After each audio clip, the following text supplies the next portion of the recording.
Hello guys, welcome back to my channel. তোমরা সবাই কেমন আছো? আশা করি অনেক অনেক ভালো আছো এবং সুস্থ আছো।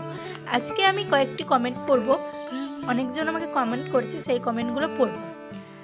বিটি ব্লগার স্বপ্না বলেছেন, মার্শাল্লাহ খুব সুন্দর ভিডিও আপু, ভালোবাসা রইল। অনেক ধন্যবাদ, পাশে থেকো। পূজা ভীষণ বলেছে দারুণ, থ্যাংক ইউ। আরেকজন বলেছে, তৃপ্তি মণ্ডল বলেছে, শিম সেদ্ধ খুব সুন্দর হয়েছে, লাইক দিয়ে পুরো ভিডিওটা দেখার পর সব রকমের ভালোবাসা দিয়ে গেলাম, বুঝে নিও। আমার পরিবারে এসে ভালোবাসা দিয়ে যাবে, আমন্ত্রণ জানাবো। অনেক ধন্যবাদ, পাশে দেখো। NUS লাইফস্টাইল বলেছে, বাহ খুব সুন্দর। তো তোমরা সবাই কমেন্ট করো, আমি পরের কমেন্টে অবশ্যই তোমাদের নাম নেব। কুমুনির রান্নাঘরের ভিডিও যদি তোমরা দেখতে চাও তাহলে চ্যানেলটিকে অবশ্যই সাবস্ক্রাইব করে পাশে থাকো। ভালো লাগলে লাইক, কমেন্ট, শেয়ার, সাবস্ক্রাইব করে দিও। এই ভিডিওটা পুরোটা দেখতে থাকো, স্কিপ না করে দেখবে, অবশ্যই ভালো লাগবে। আবার পরের ভিডিওতে দেখা হবে। Bye guys.